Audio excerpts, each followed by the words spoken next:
अक्षय Shinde sir त्यांच्या भाषणातून असं म्हटलं की confidence is a happy tree.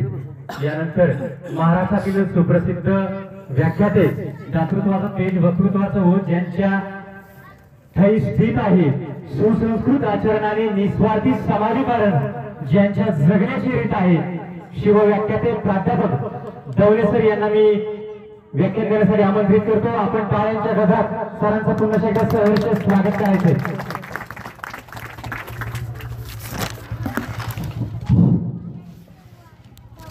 पाठीमागं उभा असलेले जे मावळे आहेत त्यांना एक कळकळीची विनंती आहे की आयोजकांनी भरपूर बसण्यासाठी या ठिकाणी व्यवस्था केली। 365 दिवसापैकी फक्त 1 तास शिवरायांसाठी द्यायचा, आपल्याला जास्त वेळ द्यायचा नाही। शिवविचाराचा जागर या ठिकाणी शिवप्रतिष्ठान मित्रमंडळाने या ठिकाणी आयोजित केला, त्यांना मी शुभेच्छा देतो, त्यांचे स्वागत करतो। आज सकाळी जिंती या ठिकाणी कार्यक्रम होता, त्या ठिकाणचा कार्यक्रम पाहण्यासाठी झांजुर्णे सर आले होते आणि कवडे साहेबांनी झांजुर्णे सरांना फोन केल्यानंतर त्यांनी मला कॉन्टॅक्ट केलं आणि योगायोगाने या ठिकाणी मला बोलण्याची संधी उपलब्ध झाली आणि या संधीचं सोनं करण्यासाठी मी या ठिकाणी उभा आहे। प्रथमतः मी आयोजकांचे आभार मानतो, कवडे साहेबांनी मला या ठिकाणी निमंत्रित केलं आणि ज्यांनी आपल्या बहारदार आवाजामध्ये या ठिकाणी सूत्रसंचलन केलं ते धायगुडे सर, खूप छान आवाज आहे सर आपला। मी त्रिमूर्ती विद्यालय या ठिकाणी ज्युनियर कॉलेजला प्राध्यापक म्हणून काम करत आहे। 1 वर्ष समाजशास्त्र हा विषय माझ्याकडे शिकवण्यासाठी होता आणि या समाजशास्त्र विषयामध्ये अनेक महापुरुष आणि संतांचा अभ्यासक्रम होता। परीक्षेला त्याच्यामधले काही महापुरुष आणि काही संत विचारले जात होते। एक मुलगा परीक्षेच्या अगोदर माझ्याकडे आला आणि तो मला म्हणाला, सर संत तुकाराम महाराज खूप अवघड आहेत हो, मी त्यांना ऑप्शनला टाकू का? तुकाराम महाराजांना ऑप्शनला टाकू का म्हणलं।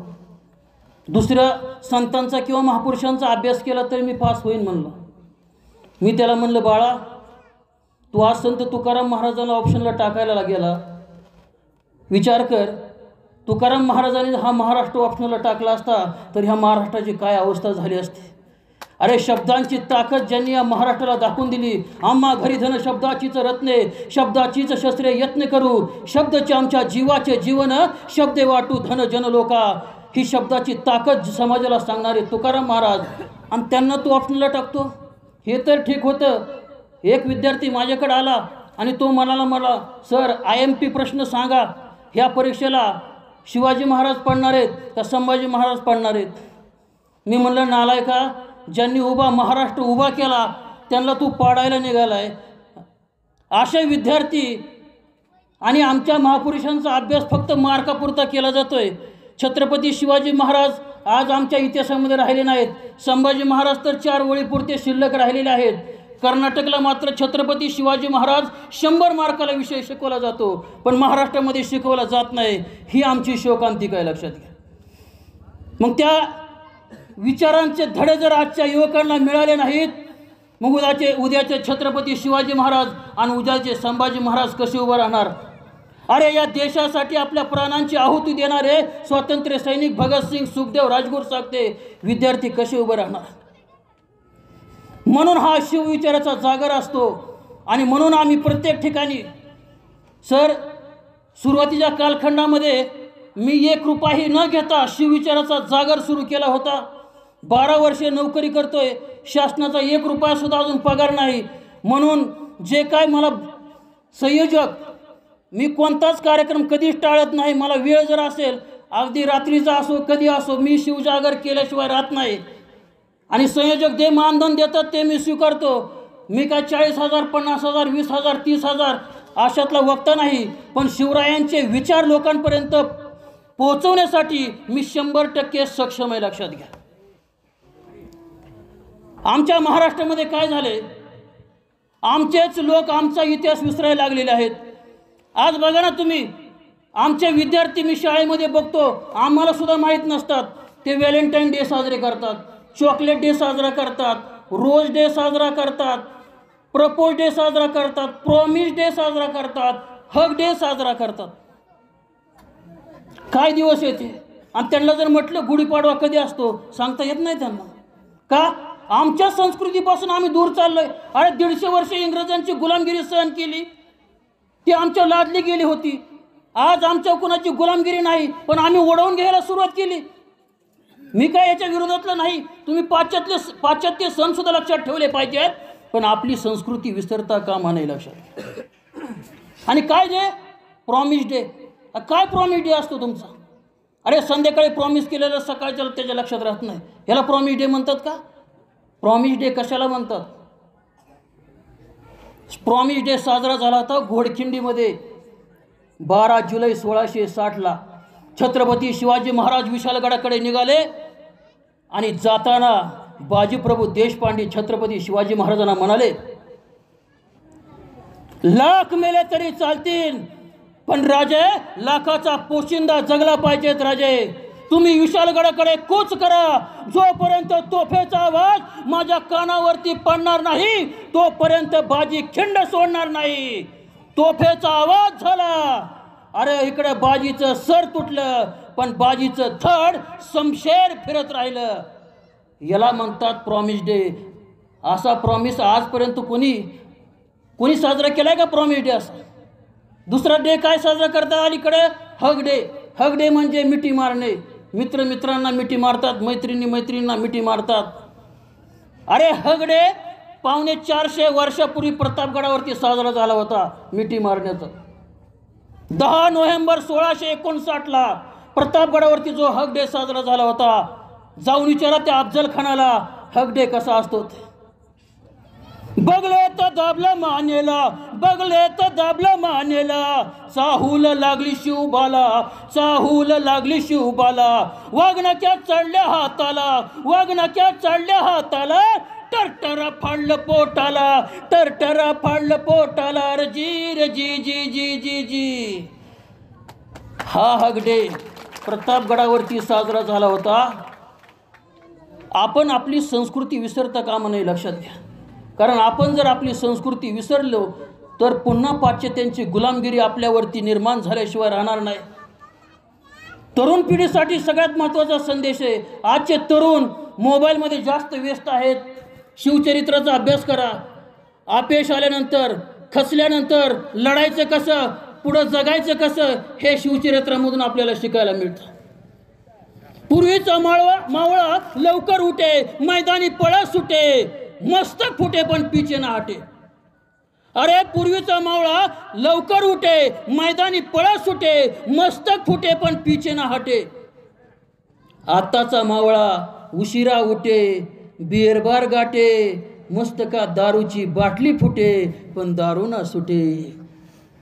आताच्या तरुणाला मावळा म्हणाव की कावळा, आताच्या तरुणाला मावळा म्हणाव की कावळा, हाच एक प्रश्न आहे का हा छत्रपती शिवाजी महाराजांचा इतिहास आहे का हा छत्रपती शिवरायांचा इतिहास आहे.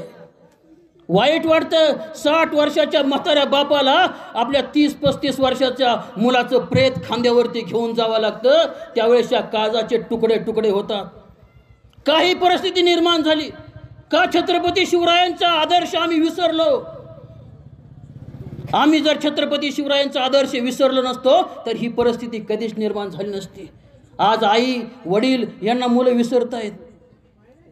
अरे जिजाऊंचं निधन झाल्यानंतर सुद्धा छत्रपती शिवाजी महाराज रायगडावरून खाली पाचाड गावी ज्या ठिकाणी त्यांच्या मातोश्री जिजाऊ बसायच्या, मृत्यूनंतर सुद्धा आपल्या मातोश्री त्या ठिकाणी आहेत असं समजून आऊसाहेबांचं दर्शन घेत होते. म्हणजे आपली आई जिवंत नसताना सुद्धा त्या ठिकाणी उभं राहून आपली आई आहे हे समजून दर्शन घेणारा माझा छत्रपती शिवाजी राजा कुठं, आणि घरामध्ये आपली आई असताना देखील ती नाही असं समजून तिला उपाशी मारणारा आजचा तरुण कुठं. किती वाईट अवस्था आहे. अरे नसणाऱ्या आईला माझा राजा दर्शन करत होता ती आहे म्हणून, आणि आज असणाऱ्या आईला घराबाहेर काढणारी, आईबापाला घराबाहेर काढणारी मुलं जन्माला आलीत. आईबापाला वृद्धाश्रमामध्ये पाठवणारी मुलं जन्माला आलेत. आणि शासन सांगतं की आपल्या देशामध्ये आणखी वृद्धाश्रमाची संख्या वाढवायची आहे. अरे या देशामध्ये वृद्धाश्रमाची संख्या वाढणं ही आपली प्रगती नाही लक्षात घ्या. वृद्धाश्रम का वाढतायत? आणि सगळ्यात महत्त्वाची गोष्ट, त्या वृद्ध आश्रमामध्ये निष्पित पडलेले जे जोडपे असतात ना, त्यांना जाऊन विचारा की तुमचा मुलगा काय करतोय. त्या आईला विचारा, त्या बापाला विचारा. आईला विचारा तुझा मुलगा काय करतोय. ती म्हणती माझा मुलगा डॉक्टर आहे, माझा मुलगा इंजिनियर आहे, माझा मुलगा कलेक्टर आहे. पण त्या वृद्धाश्रमामध्ये असणाऱ्या म्हाताऱ्या जोडप्यापैकी एकही व्यक्ती तुम्हाला असं म्हणणार नाही की माझा मुलगा शेतकरी आहे. कारण शेतकऱ्याचा कोणताच मुलगा आपल्या आईबापाला वृद्धाश्रमामध्ये पाठवत नाही. हा इतिहास या महाराष्ट्राचा आहे, शेतकऱ्याच्या पोराचा आहे. मग आम्ही शिकून काय केलं? कोणत्या पदे घेतो आम्ही? अरे एवढे मोठे पदे घेऊन जर आम्ही आईबापाला घराबाहेर काढत असेल, आईबापाला जर वृद्धाश्रमाची वाट दाखवत असेल, तर आमचं शिक्षण हे फुकटचं वाया गेलेले शिक्षण आहे, लक्षात घ्या. छत्रपती शिवरायांचा आदर्श घ्यायचा असेल तर हा घ्या. अरे बचेंगे तो और लढेंगे, बचेंगे तो और लढेंगे असं म्हणणारा शिवरायांचा मावळा बचेंगे तो और पिएंगे असं म्हणायला लागलेला आहे. अरे तलवारीचा जळ करणारा छत्रपती शिवरायांचा मावळा आज सिगारेट गांजाचा धूर काढायला लागलेला आहे. तलवारीचा जळ करणारा शिवरायांचा मावळा आज सिगारेट आणि गांजाचा धूर काढायला लागलेला आहे. शिवरायांच्या विज्ञानाला आज अज्ञानाचा कवर आहे.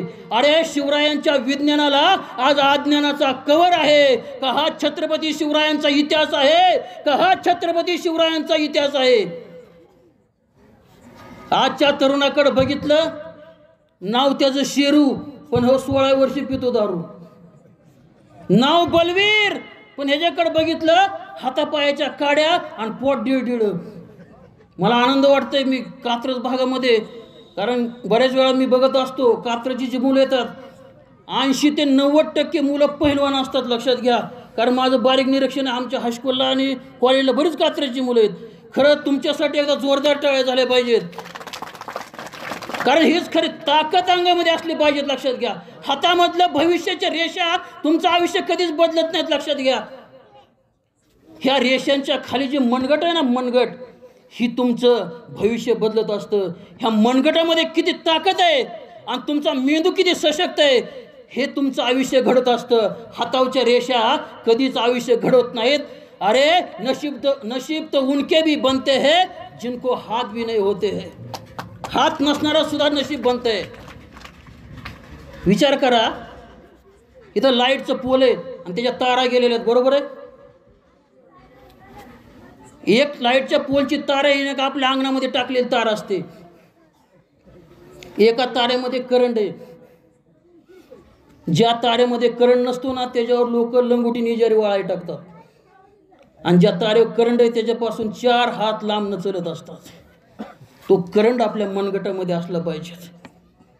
म्हणजे प्रत्येकाच्या घरामध्ये पहिलवान असलाच पाहिजेत. मारामारण भांडणं करण्यासाठी नाही. जर तुमच्या कोणी हात उघडला तर तो हात पकडण्यासाठी घरामध्ये पहिलवान असला पाहिजे आणि आपल्या ताकदीचा योग्य वापर केला पाहिजे. अरे काय मावळे ते शिवरायांचे.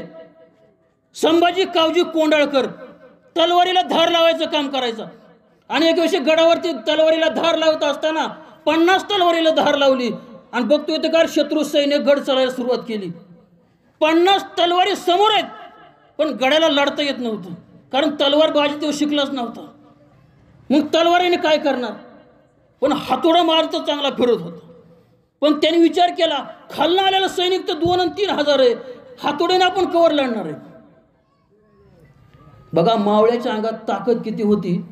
जसजसं शत्रू सैन्य वरती चढायला सुरुवात झाली, शेजारी बांधलेली घोडी खांदा खाली देऊन उचल घोड की फेक खाली, उचल घोड की फेक खाली, उचल घोड की फेक खाली. 1000 सैन्य त्याने घोड्याने मारून टाकलं. घोडी संपली, अजून शत्रू सैन्य होतं. खालच्या लोकांना कळा ना वर कोण आहे नेमकं. घोडे उचलून फेकतोय म्हणल्यावर किती ताकद सांगत. घोडे संपली, तलवारी चालवा येत नव्हती. उचल शिळ, एक शिळ, 2-2, 3-3 क्विंटलची शिळ. उचल शिळ की फेक खाली, उचल शिळ की फेक खाली. खालना आवाज आला, ये अल्लाह कौन है ऊपर? ये इंसान नहीं, मुझे लगता है शैतान है, शैतान भागो. असा होता संभाजी कावजी कोंडाळकर. किती ताकद होती लक्षात घ्या. ताकद कधीच वाया जात नाही. म्हणून आजच्या युवकांना हा मावळ्याकडून धडा घेतला पाहिजे. आपल्या अंगामध्ये सुद्धा तेवढी ताकद असली पाहिजे. छत्रपती शिवाजी महाराजांचा इतिहास आचार विचार बुद्धी मन मनगट याला सशक्त करणारा विचार आहे. तो विचार आपण घेतला पाहिजे. अरे मोगलांच्या छताडावरती थया थया नाचून स्वराज्याचा झेंडा आटके पार लावणारा छत्रपती शिवाजी महाराजांचा मावळा आज कोणत्या तरी दीड दमडीच्या पक्षाचा झेंडा हातात घेऊन रस्त्यावर थया थया नाचायला लागलेला आहे. काय आमची अवस्था झालेली आहे. शिवरायांचे आचार विचार सोडून आजचा तरुण लाचार कार्यकर्ता बनत चाललेला आहे. लाचार कार्यकर्ता. विचार करा कार्यकर्ता म्हणजे काय असते. थोडक्यात सांगतो मी तुम्हाला. आमच्याकडं ग्रामीण भागामध्ये बरेच असतात. मी तात्यांचा उजवा हात आहे, मी नानांचा डावा हात आहे, मी भाऊंचं दोन्ही हात आहे. अरे तू डावा बी हात नाही उजवा बी हात नाही, तू कडीपत्ता आहे. कडीपत्ता कडीपत्ता कुठपर असतो कालवनामध्ये. जोपर्यंत त्याचा अर्क आहे तोपर्यंत तो कालवनात फिरत असतो आणि एकदा समोर आला त्याच्यातला अर्क संपला की त्याला उचलून बाजूला ठेवला जातो. अरे मी म्हणतो तुम्ही चहाची टपरी टाका पण स्वतःची असू द्या, पण कुणाचा लाचार कार्यकर्ता बनू नका. आपलं स्वतःचं अस्तित्व स्वतः तयार करा.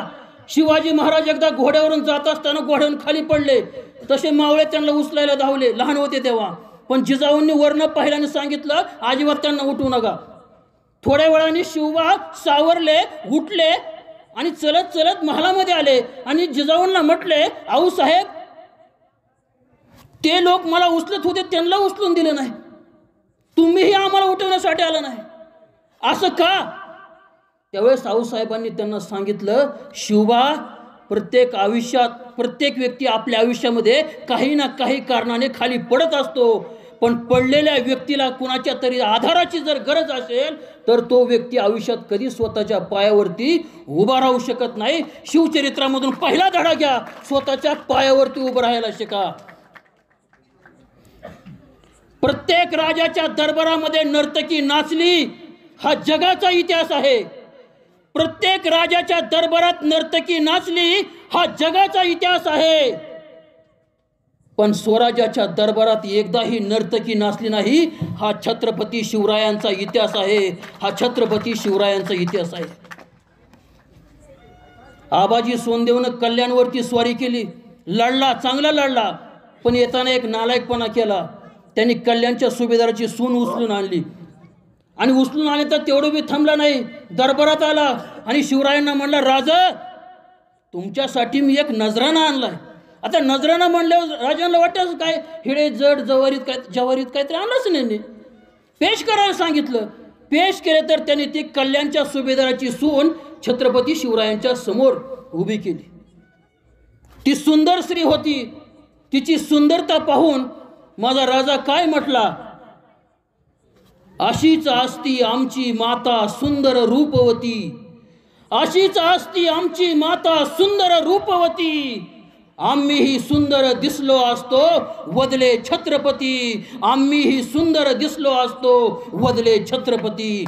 परस्त्रीमध्ये सुद्धा आई आणि बहीण मानणारा छत्रपती शिवाजी महाराज त्या कल्याणच्या सुभेदाराच्या सुनेची खणानारायण ओटी भरली आणि आपल्या लेकीला जसं पाठवतात तसं तिला तिच्या गावी पाठवलं. किती मोठेपणाचा राजा. एकदाही ज्याच्या दरबारामध्ये नर्तकी नाचली नाही तो छत्रपती शिवाजी महाराज. अरे दिल्लीच्या तख्ताकडे झेपवणारी पावलं आज डान्स बारकडे वळू लागलेली आहेत. दिल्लीच्या तख्ताकडे झेपवणारी पावलं आज डान्स बारकडे वळू लागलेले आहेत. का हा छत्रपती शिवरायांचा इतिहास आहे, का हा छत्रपती शिवरायांचा इतिहास आहे. शिवरायांसारखं दिसणं म्हणजे शिवरायांसारखं असणं नसतं. शिवरायांसारखं दिसणं म्हणजे शिवरायांसारखं असणं नसतं. बरेच मावळे आजकाल शिवरायांची फॅशन करतात.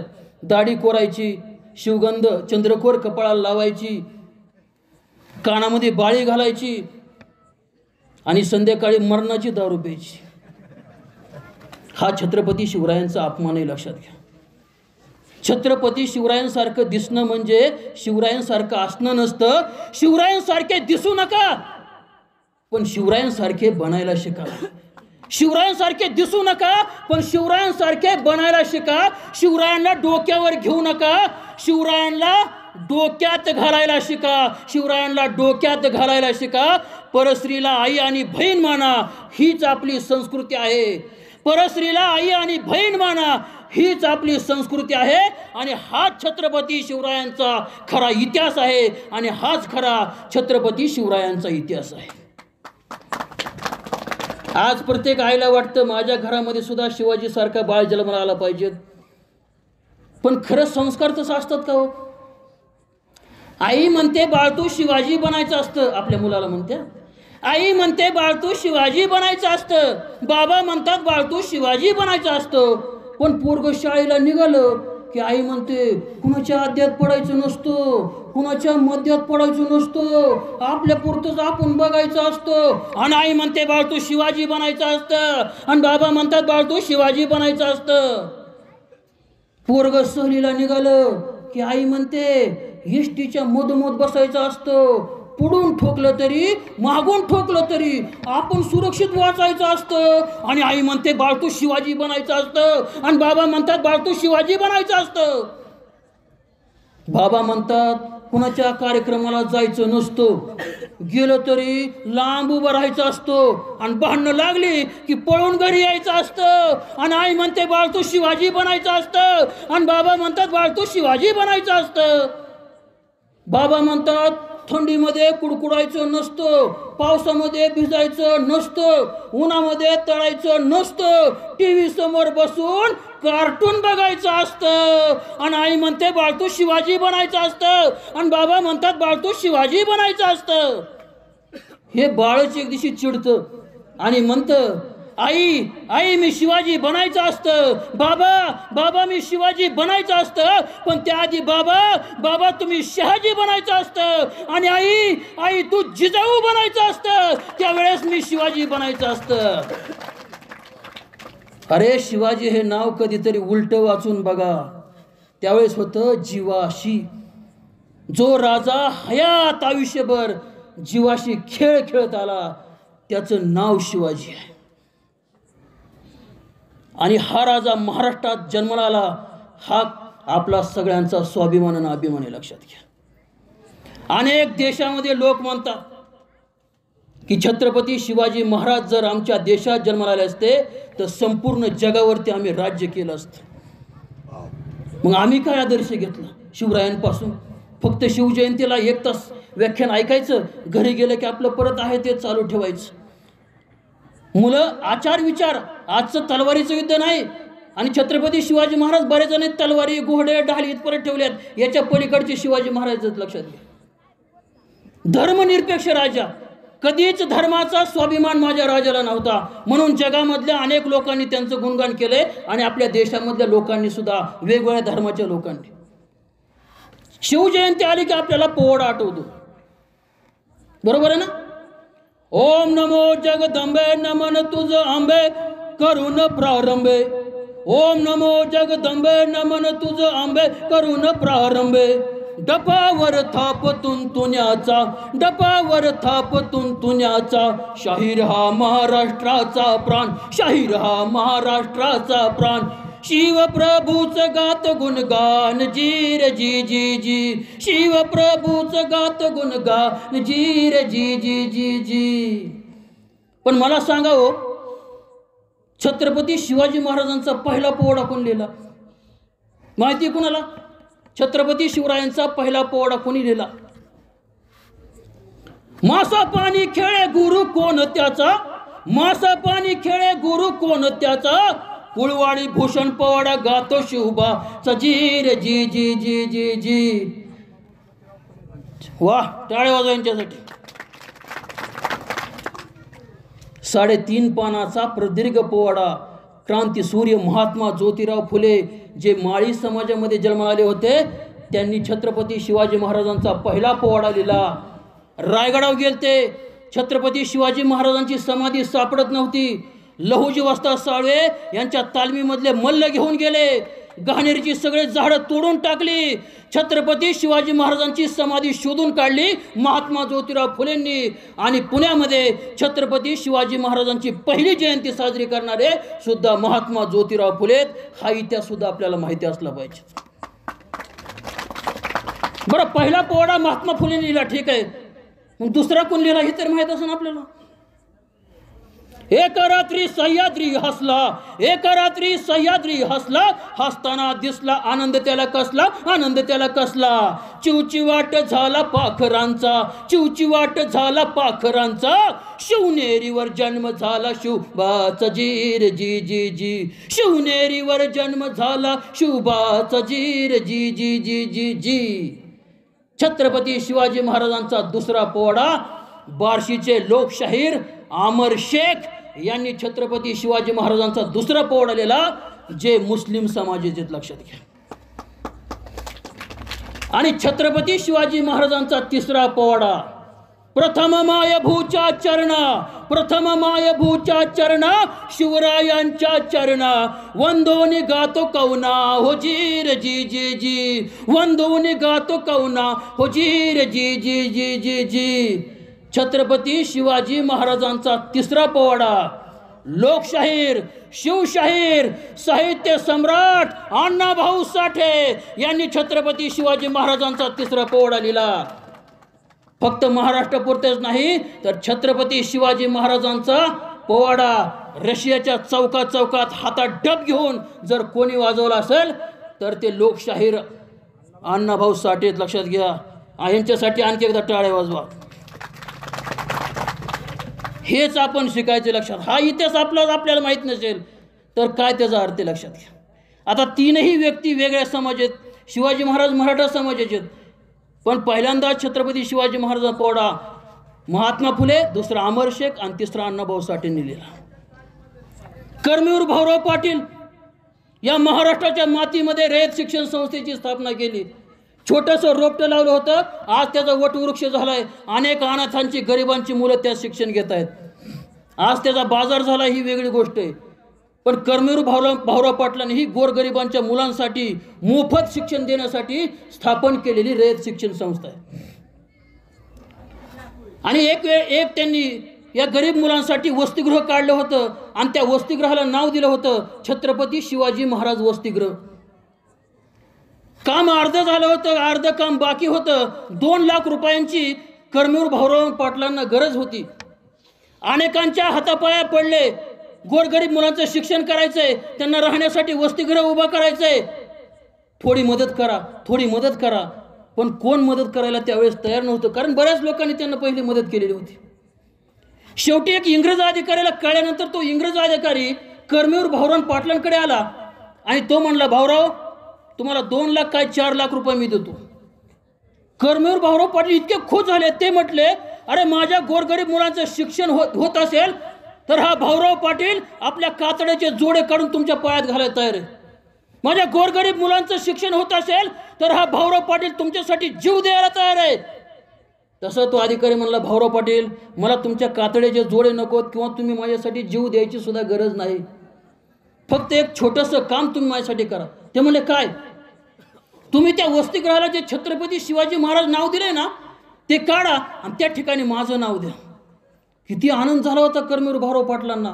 पण हे वाक्य ऐकताच त्यांच्या चेहऱ्यावर इतका क्रोधाग्नी निर्माण झाला आणि त्या क्रोधाच्या भरामध्येच ते त्याकडे हात करून म्हणाले, अरे वेळ पडली ना, वेळ पडली तर जन्मदात्या बापाचं नाव बदलेन, पण एकदा दिलेलं छत्रपती शिवाजी महाराजांचं नाव पुन्हा बदलणार नाही.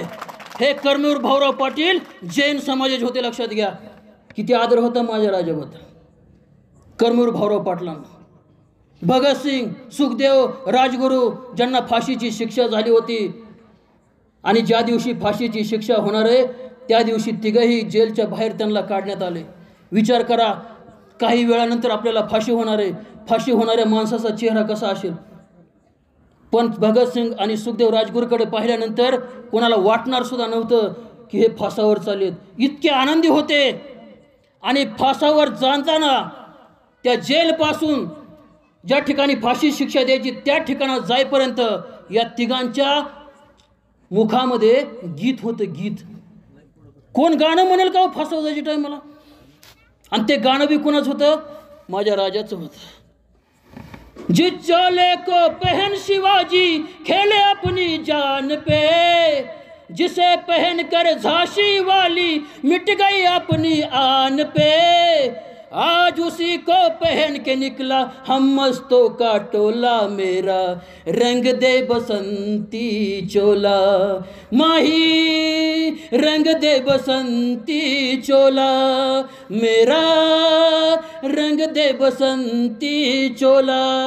भगतसिंग, सुखदेव, राजगुरूसाठी एकदा जोरदार टाळ्या झाल्या पाहिजेत.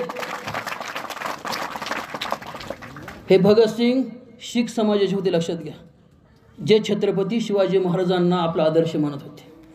प्रबोधनकार ठाकरे, प्रबोधनकार ठाकरे बाळासाहेब ठाकरेंचे वडील एक प्रखर व्याख्याते होते, लक्षात घ्या.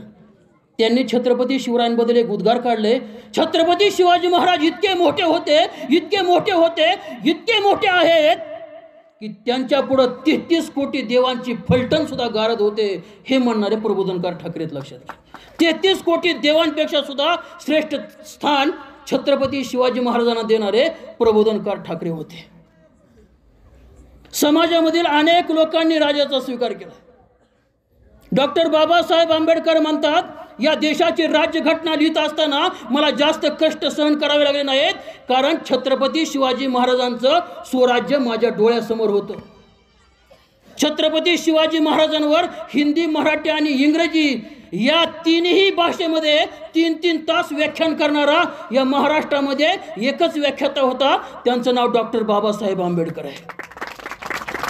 छत्रपती शिवाजी महाराज फक्त भारतातच नाही, भारताच्या बाहेर जर कोणी पोहोचवले असतील ते डॉक्टर बाबासाहेब आंबेडकरांनी पोहोचवलेत, लक्षात घ्या. मी आता ज्या ज्या व्यक्तींची नावं घेतली ती सगळे व्यक्ती वेगवेगळ्या समाजाचे, लक्षात घ्या. याच्याहून फक्त एकच गोष्ट शिकायची की माझा राजा शिवाजी महाराज हे धर्मनिरपेक्ष होते. कोणत्याही एका धर्माला ते मानणारे अजिबात नव्हते. आज आपल्याकडे समाजामध्ये पाहिल्यानंतर समाज अधोगतीकडे चाललेला दिसतोय. समाजामध्ये अनेक मोठ्या प्रमाणावरती या ठिकाणी समाजामध्ये अंधश्रद्धा फोफवलेली आपल्याला दिसते. अनेक शिकलेली मुलं सुद्धा ज्यावेळेस त्या ज्योतिषाच्या समोर हात करतात आणि ज्योतिषाला म्हणतात, महाराज पैसे आहेत, घर आहे, दार आहे, संपत्ती आहे, सगळं आहे, पण सुख नाही हो. मोठमोठे लोक सुद्धा असंच म्हणतात. मग त्या ज्योतिषाला तेवढंच पाहिजे असतं. तो हात धरतो आणि म्हणतो, तुम्हाला 5वा मंगळ आहे, 6वा गुरु या, 7वा शनी या. आता शनी म्हटलं की माणूस घाबरतो, कारण शनी म्हटलं की 7.5. 7.5 म्हणजे शनी एकदा राशीत आला की 7.5 वर्ष जात नाही. मग ते म्हणतो, शनी म्हटलं घाबरतो. मग ज्योतिषी म्हणतो, घाबरू नका. मग काय करायचं? तुम्ही काय करा, होम हवन करा, कालसर्प विधी करा, नारायण नागबळी करा, पूजा करा, नाहीतर काशी करा. आणि आम्ही सांगितल्याप्रमाणे सगळ्या गोष्टी करतो आणि मोकळे होतो. विचार करा, छत्रपती शिवाजी महाराजांना दुसरे राजपुत्र झाले होते, राजाराम. आणि हे राजाराम पालते जन्माला आले होते. पालते जन्माला आले होते त्यावेळेस पंडित लोक धावत धावत राजाकडे गेले आणि म्हणाले, राजे राजे तुम्हाला राजपुत्र झाले, पण अपशकुन झाला. राजे म्हणले, काय अपशकुन झाला? त्यांनी सांगितलं की तुमचे राजपुत्र पालते जन्माला आले, हा अपशकुन आहे. राजे म्हणाले, हा अपशकुन कुठला? अहो पालते जन्माला ना अपशकुन आहे. राजे म्हणले, नाही, ज्या अर्थी आमचे राजकुमार पालते जन्माला आलेत ना, ते उद्या दिल्ली पालती घातल्याशिवाय राहणार नाहीत. अंधश्रद्धेकडे बघण्याचा दृष्टिकोन माझ्या राजाचा कसा होता, लक्षात घ्या. ज्यावेळेस या पुण्याच्या मातीमध्ये आले, ह्या पुण्यामध्ये एक सुद्धा माणूस नव्हता. आदिलशहाचा सरदार मुरार जगदेवनं या ठिकाणी एक पहार रोवली होती. त्या पहारीला तुटकी चप्पल, थोटकी किरसुनी, कवड्याची माळ बांधली होती आणि सांगितलं होतं, जो कोणी या ठिकाणी वस्ती निर्माण करेन त्याचा निर्वंश झाल्याशिवाय राहणार नाही. आणि लोक घाबरले होते, कारण त्या काळात लोक बापाला भीत नव्हती, पण शापाला लय भीत होती. 12 मावळामध्ये सगळे लोक पांगले होते, कुणीही पुण्यामध्ये राहत नव्हतं. पुण्यामध्ये आल्यानंतर ज्या वेळेस छत्रपती शिवाजी महाराज लहान होते त्यांनी ती पहार हातामध्ये धरली आणि गदगदा उपसून फेकून दिली. अंधश्रद्धेला 450 वर्षापूर्वी माझ्या राजानं उपटून या महाराष्ट्रातून फेकून दिलं होतं, पण उपटून फेकलेली पार आमच्या लोकांना मात्र झेलून हातामध्ये धरली. बघा, अफजल खान 10 नोव्हेंबर 1659 शिवाजी महाराजांवर चालून आला होता. ही खबर ज्यावेळेस शिवाजी राजांना कळाली आणि शिवाजी राजे जर ज्योतिषाकडे गेले असते आणि म्हटले असते, ज्योतिषी बुवा, अफजल खान चालून आलाय, 40,000ची फौज आहे, एखादा शुभ मुहूर्त बघा त्यांच्याबरोबर लढायला, आणि ते जर म्हटले असते, राजे 2025 पर्यंत एक बी मुहूर्त नाही, अहो हे जर माझ्या राजाने केलं असतं, स्वराज्य निर्माण झालं असतं का? माझ्या राजाच्या सगळ्या लढायास अंधारे रात्री, त्यातली त्यात आमुष्याची रात्र. का? कारण आमुष्याच्या रात्री काळाकुट्ट अंधार असतो. याचं मॅनेजमेंट केलं तर राजाने. आणि रात्रीच्या वेळी मुघल सैन्य भिंतीला धरून चालत असायचं, म्हणजे ते दारू पित होतं. अंधश्रद्धा लातळणारे छत्रपती शिवाजी महाराज कुठं, आणि आज आम्ही अंधश्रद्धा बाळगणारे कामावर जाताना सुद्धा मुहूर्त बघून जातो. लक्षात घ्या, आपण ज्या दिवशी सक्सेस होत असतो ना, तो दिवस कोणताही असो, तोच आपल्यासाठी शुभ दिवस असतो. लक्षात घ्या, तो वार कोणताही असो, तो दिनांक कोणताही असो. छत्रपती शिवाजी महाराजांच्या इतिहासामधून जर काही शिकायचं असेल तर अंधश्रद्धेला लात मारा. शहाजीराजे विजापूरची चाकरी करायचे, निजामशहाची चाकरी करायचे, पण मनामध्ये एकच जिद्द होती की आपल्या लोकांचं राज्य निर्माण झालं पाहिजे. म्हणून शिवाजी राजांना, माँसाहेब जिजाऊंना आणि काही निवडक सैन्यांना पुण्याला पाठवलं होतं. त्यांच्याकडे राजमुद्रा दिली होती, प्रतिपचंद्र लेखे व वर्धिष्णू विश्ववंदिता शहासुन शिवशेषा मुद्रा भद्राय राजते, आणि सांगितलं होतं या ठिकाणी आपल्या लोकांचं राज्य निर्माण झालं पाहिजे. अरे तोरणा गडावरती सात रांजण सापडले होते सोन्याचे, कुठून आले होते? अरे खोदकामामध्ये सापडले नव्हते. नामदेवराव जाधवांनी याचं संशोधन केलंय, त्या पुस्तकामध्ये त्यांनी लिहून ठेवलंय. शहाजीराजे सोनं वितळून त्याच्या मूर्त्या, त्या आदिलशाहीमध्ये मूर्त्या तयार करायचे, आणि त्या मूर्त्या या ठिकाणी किल्ल्याच्या ठिकाणी गाडल्या जायच्या. का गाडायच्या? खोदकाम करताना त्या मूर्त्या सापडायच्या. सापडल्यानंतर सैनिकांचा विश्वास घट्ट व्हायचा की आपलाच नाही तर देवाचा सुद्धा कौल छत्रपती शिवाजी महाराजांच्या पाठीमागे आहे. आणि हा विश्वास, हा कौल वगैरे काय नव्हता बरं का, हा माझ्या शहाजीराजांचं मानसशास्त्र होतं. कारण त्यावेळेस लोकांचा देवावरती विश्वास, आणि या विश्वासाचं भांडवल करून त्यांनी छत्रपती शिवाजी महाराजांच्या पाठीमागे ही सैन्य उभं केलं होतं. विचार करा, इतकं सैन्य, छोट्या स्वराज्याची सुरुवात किती मोठ्यामध्ये झाली. 422 किल्ले, आता नवीन संशोधन, 422 किल्ले. गोव्याला 50 किल्ले सापडले छत्रपती शिवाजी महाराजांचे. मराठी माणसाने गोव्याला कशाला जायचं हा सगळ्यात मोठा प्रश्न आहे. गोव्याला गेलो काय बघायचं हा सगळ्यात मोठा प्रश्न आहे. बैतूलचा किल्ला त्या बीचच्या पलीकडेच आहे, पण ते बीचवरनंच लोक इतक्या लांब जाऊन मागे येतात, पण त्या बीचच्या पलीकडे जाऊन तो बैतूलचा किल्ला कोणी पाहत नाही. ही आमची शोकांतिका आहे, लक्षात घ्या. मग गोव्याला गेल्यानंतर आपण काय पाहायचं हे आपल्या लक्षात आलं पाहिजे. 422 किल्ले आहेत. सांगा बरं मला, कोणत्या गडाला शिवाजीगड नाव आहे? कोणत्या गडाला संभाजीगड नाव आहे? कोणत्या गडाला जिजाऊगड नाव आहे? एकाही किल्ल्याला नाही ज्याचं शौर्य, त्याचं नाव त्या गडाला देण्यात आलेलं आहे शिवाजीराजांनी. नाही तर आपण साधं टमटम जरी विकत घेतलं तरी महाग चिंट्या, पिंकी, नाण्या, तुक्या काय असेल ती नावं टाकून घेतो आणि सारं नावाने ती पाठी भरून टाकतो.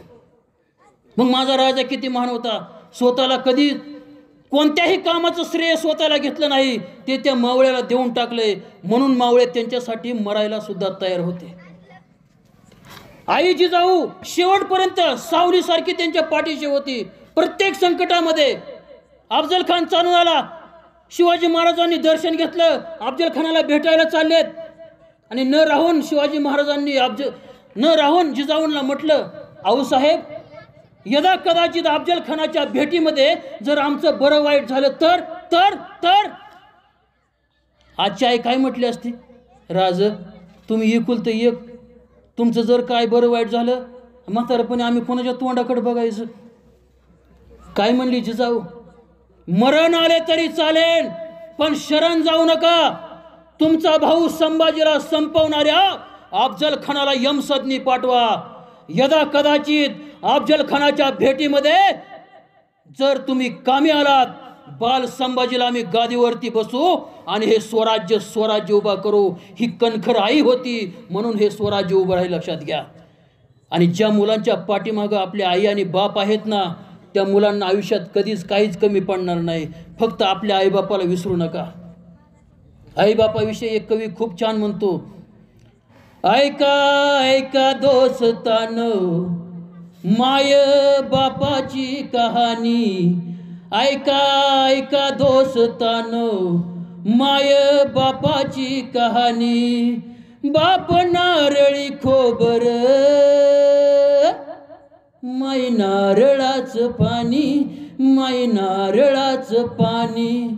बाप शेतकरी माझा करी शेत हिरवगार, बाप शेतकरी माझा करी शेत हिरवगार. आई हरीन काळीज पिक जपतिया फार, आई हरीन काळीज पिक जपतिया फार.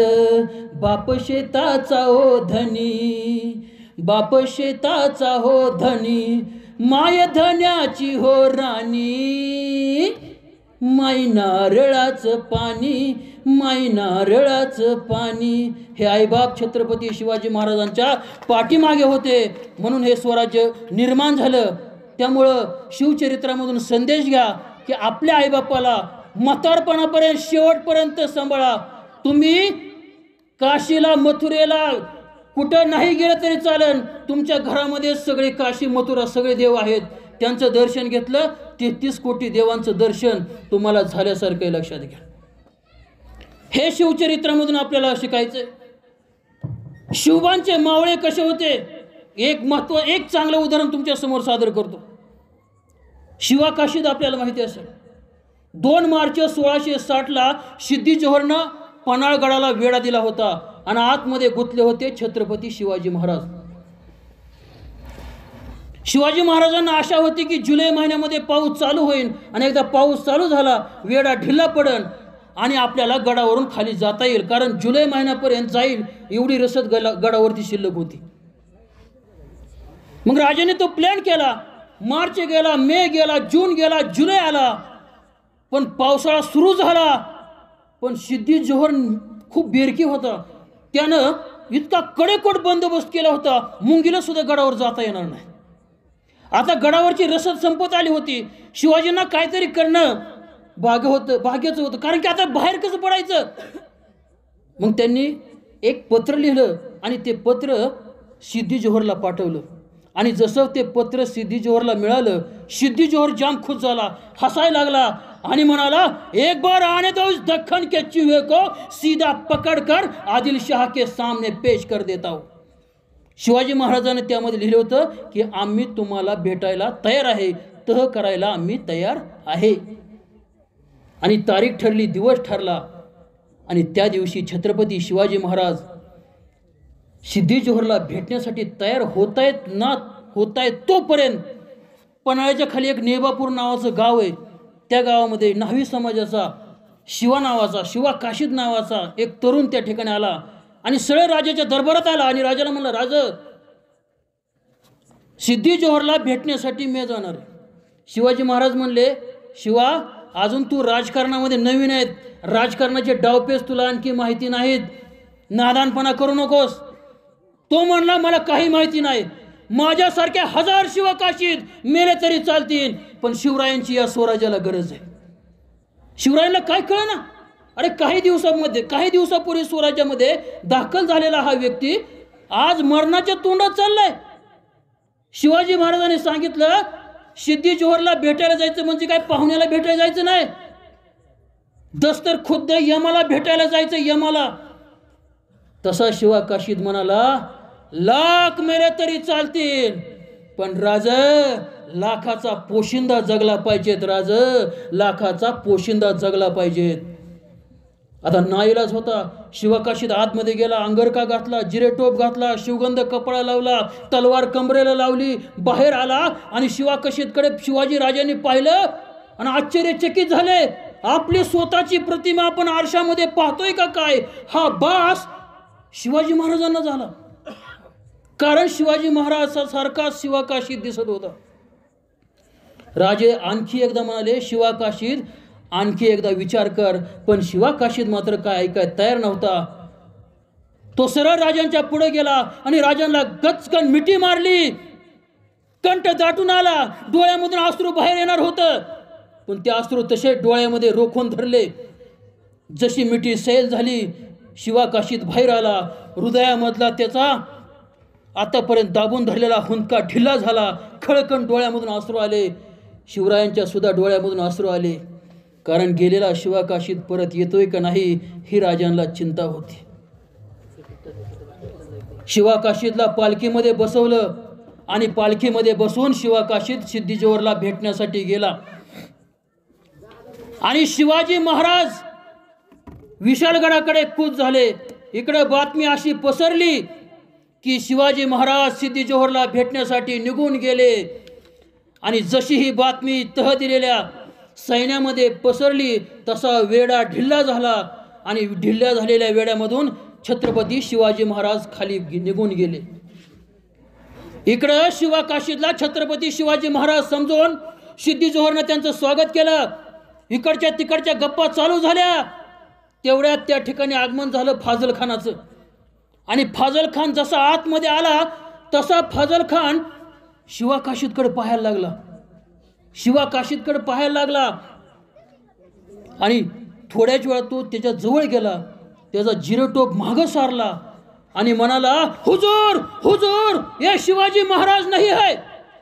सिद्धी-जोहर म्हणाला, आप कैसे कह सकते हैं शिवाजी महाराज नहीं आए.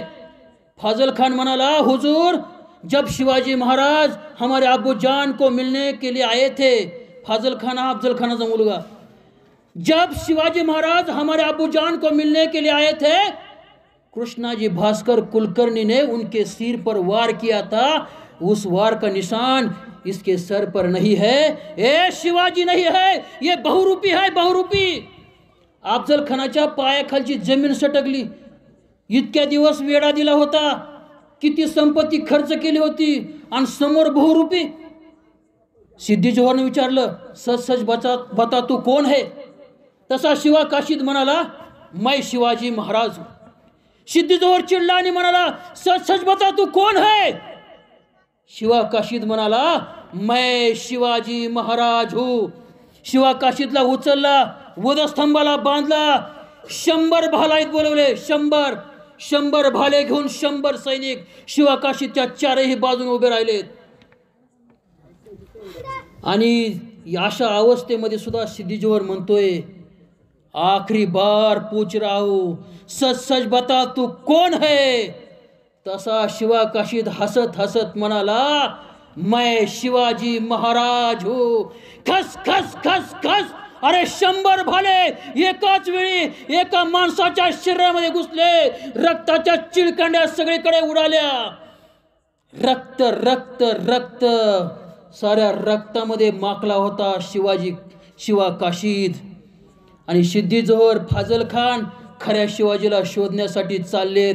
आणि जाणाऱ्या सिद्धी-जोहरला शिवाकाशीत म्हणतोय, अरे सोंग घेतलेल्या शिवाजी महाराजांची तुम्हाला पाठ सुद्धा पाहता आली नाही. सोंग घेतलेल्या शिवाजी महाराजांची पाठ सुद्धा तुम्हाला पाहता आली नाही.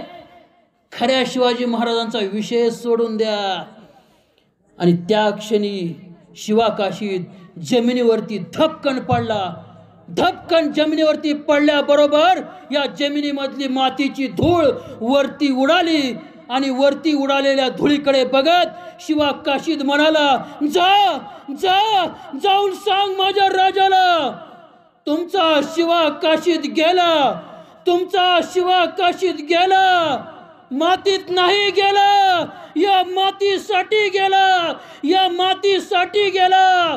अरे मातीत मरणारे कैक असतात, पण मातीसाठी मरणारे शिवाकाशीत सारखे मावळे असतात. हे सांगत गेला.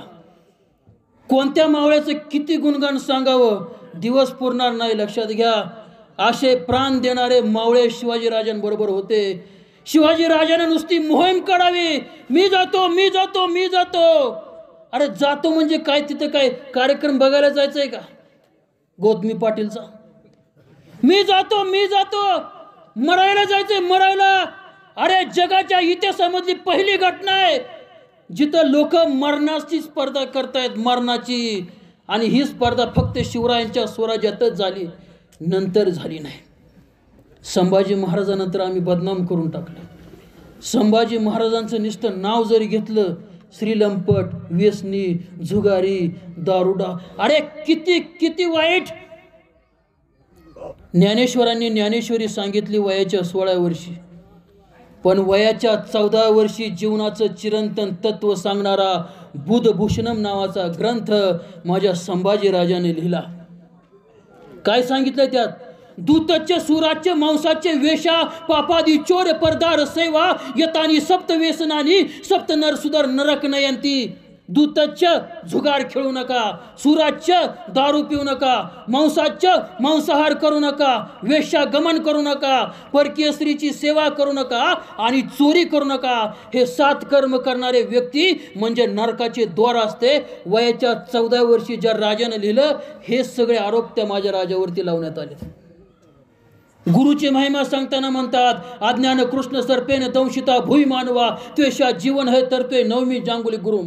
या पृथ्वी तलावरची माणसं अज्ञानाच्या सर्पाने दंशली गेलेली आहेत. त्यांचं जर विष उतरायचं असेल तर छत्रपती शिवाजी, तर विष जर उतरायचं असेल तर अशा विषवैदिकाची गरज आहे जो अज्ञान दूर करू शकेल. वयाच्या 14 वर्षी बुधभूषणम, नक्षिका, नायिका भेद 3 ग्रंथाची निर्मिती केली. हे आपल्याला माहिती असलं पाहिजे. संभाजीराजा आपल्याला फक्त दुसऱ्या वेगळ्या दृष्टीने संभाजी महाराज उभा केला, तोच संभाजी आपल्याला माहिती. हयात आयुष्यामध्ये एकही लढाई न हारणारा आणि एकही तह न करणारा राजा म्हणून वर्ल्ड रेकॉर्ड ऑफ गिनीज बुकामध्ये छत्रपती संभाजी महाराजांचीच नोंद केली गेली. लक्षात घ्या, एकही लढाई न हरणारा आणि एकही तह न करणारा राजा. आणि वय किती आयुष्य मिळालं? 32 वर्ष. मग या गोष्टी करायला वेळ कधी मिळाला संभाजीराजांना? साधा संशोधनाचा विषय संभाजी. आज शिवाजी महाराज जयंती, पण मुद्दा म्हणून मी 10-1 मिनटं संभाजीराजांसाठी घेतो. का? कारण आमच्याकडे संभाजीराजाची जयंती सुद्धा साजरी केली जात नाही. ही आमची शोकांतिका. म्हणून शिवजयंतीमध्ये थोडं सांगावं लागतं. आपल्याला नेपोलियन बोनापार्ट माहीत असेल. नेपोलियन बोनापार्ट घोडेस्वारी करत असताना 320 अंश सेल्सिअसमध्ये नेपोलियन बोनापार्टचा घोडा फिरायचा आणि त्याची नोंद वर्ल्ड रेकॉर्ड ऑफ गिनीज बुकामध्ये होती. पण ज्यावेळेस हे संशोधन केलं आणि सापडलं की 320 अंशामध्ये नेपोलियन बोनापार्टचा घोडा फिरत होता, पण 360 अंशामध्ये छत्रपती संभाजी महाराजांचा पाखऱ्या नावाचा घोडा फिरून उभा राहत होता. हे परत रेकॉर्ड नेपोलियन बोनापार्टचं नाव काढून त्या ठिकाणी छत्रपती संभाजीराजांचं नाव देण्यात आलं.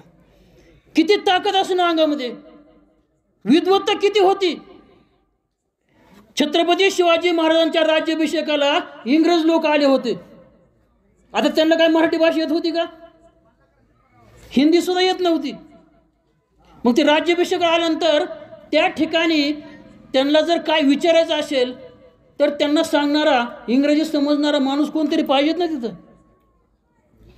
त्या ठिकाणी इंग्रजीमध्ये इंग्रज लोकांबरोबर बोलणारा फक्त एकच व्यक्ती होता, त्याचं नाव संभाजीराजे. लक्षात घ्या, इंग्रजी भाषा हयात आयुष्यामध्ये 17 भाषा ज्या राजाला माहीत होत्या त्या राजाचं नाव नरवीर संभाजी महाराज आहे. लक्षात घ्या. आम्हाला किती भाषा येतात? मुलांना किती भाषा येतात? 3. मराठी, हिंदी, इंग्रजी? नाही, खरं बोलायचं. मराठी येते ना? मग आईस्क्रीमला काय म्हणतात मराठी? सांग बरं. आईस्क्रीमला मराठीत काय म्हणतात? गारीगार, कुल्फी. आईस्क्रीमला काय म्हणतात बघा? बर्फ दुग्ध शर्करा युक्त थंड घनगोल गट्टू. मराठी भाषा सुद्धा खूप अवघड आहे. तुम्ही जर मराठी बोलायचं ठरवलं आणि नौशादमध्ये आईस्क्रीम खायला गेला आणि त्याला म्हणाला, अय नौशादवाल्या, मला बर्फदुग्ध शर्करायुक्त थंड घनगोल गट्टू दे. ते काहीतरी गट्टू फेकून मारेन तुम्हाला. सिगारेटला काय म्हणतात? श्वेतवर्ण धूम्रपान श्वेतवर्ण लंबदंडिका. टपरीमध्ये गेला आणि त्या टपरीवाल्याचं म्हणलं, ए टपरीवाल्या, मला आहे ना धूम्रपान श्वेतवर्ण लंबदंडिका दे. ती म्हणेन तू दवाखान्यात जाऊन ये. जगामध्ये जर निर्माण करायची असेल आपली डिमांड, जगामध्ये जर निर्माण करायची असेल आपली डिमांड, तर अनेक भाषावरती असली पाहिजेत आपली कमांड. कमीत कमी 3 भाषा. तुम्हाला जर परदेशात जायचं असेल तर आंतरराष्ट्रीय भाषा इंग्रजी आली पाहिजेत.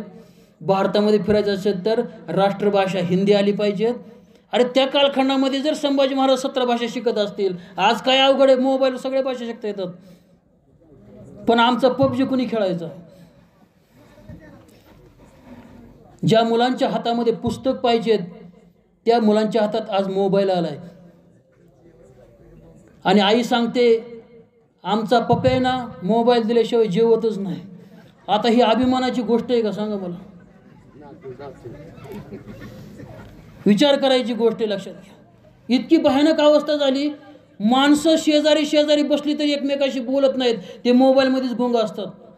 साधी गोष्ट सांगतो, एखाद्या व्यक्तीचा वाढदिवस असला ना आणि तो समोर आला ना तरी वाढदिवसाच्या शुभेच्छा त्याला देत नाहीत, पण मोबाईलवरून त्याला मात्र वाढदिवस शुभेच्छा देतात. ही अशी नवीन कसली पिढी तयार झाली? एक माणूस मोबाईल बघत बघत, व्हॉट्सअप बघत बघत चालला होता आणि चुकून दुसऱ्याच्या घरामध्ये शिरला, आपलं घर समजून, आणि आतमध्ये जाऊन मोबाईल बघत बसला. आणि आपला नवरा आलाय असं समजून त्या घरातल्या मालकिनीनं पाण्याचा तांब्या घेतला आणि घेऊन आली. ती सुद्धा फेसबुकवरती चॅटिंग चालू होतं तिचं, आणि तिनं आणून तो तांब्या तिच्या समोर ठेवला.